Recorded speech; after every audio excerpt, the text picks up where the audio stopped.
Hi, I'm Erin. I'm from Chicago and I'm a former pelvic pain patient. If you're in pain, I've been where you are. I can tell you, you will feel better and you don't have to live your whole life this way. We made this video with the hope I can help demystify and put a face to pelvic pain and share a little bit about my own recovery. I've had pain for most of my life, but today I'm healthy and pain-free. I'm sharing this with the hope that others experiencing what I've been through will feel less isolated, scared, and alone. If you hear anything I say, I hope that you'll hear that you don't have to feel more pain to get better. Nothing anyone does to help you feel better should make you feel worse. I've seen so many providers in several different states. Some of them made me feel a lot worse and their treatments hurt. While these treatments do help a lot of people, I feel like everyone should know not all treatments out there are painful. The same treatments don't fix everyone. And some of the people out there advertising the most or yelling the loudest about how great their treatments aren't necessarily the best for you.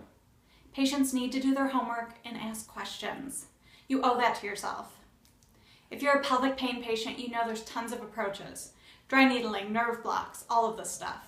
I've tried all of these. But what ultimately worked was a really gentle approach offered by a PT in Chicago. She helped calm down the nervous system. She got me out of bed. And she's carried me through recovery to a point that I'm no longer limited at all by my pain. I'll share a little bit about this recovery. In my darkest days, I was so exhausted. My pain doctor told me I've been one of the trickiest and most challenging cases of his career. I couldn't have sex, I couldn't wear underwear, I couldn't even walk without pain. I was on 12 meds and in a wheelchair when I showed up at his office. I was sick of trying new doctors and treatments and I had no energy left. I felt desperation. I'd seen so many doctors and no one could help me. I went to the ER and there's nothing they could do. No one understood how and where I hurt. That is such a scary feeling. Eventually, I meandered into pain treatments, but they didn't help either. A lesson I didn't learn early enough in the journey was that when something's not working, you need to stop doing it. I should have tried different solutions sooner. I stuck with some really painful treatments that made me worse. I could not have gotten as bad as I was without medical help. Aside from PT, I found it helpful to read encouraging research and blogs about pain recovery and to see a talk therapist to cope with how stressful all this is. I think that the chat rooms, though, where people talk about how much pain they're in, can be really damaging and scary. Seek out positive things. Integrate good stuff into your life.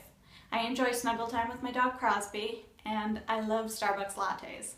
It's amazing what the little things added up to when I did them every day. Today my pain's gone. I do yoga, I take bar, I run, I wear skinny jeans, and I have sex. So many providers tried to place artificial limits on my recovery, saying things like, you'll never be able to ride a bike, or yeah, you'll get pregnant someday with a turkey baster. But those limits were totally artificial and wrong. Don't let anybody limit your recovery. I'm so happy to share more about my story and providers if you're feeling lost. So you can reach out to Sandy Hilton, she's a PT in Chicago, if you want to get connected to them. There's hope out there for you, so don't give up.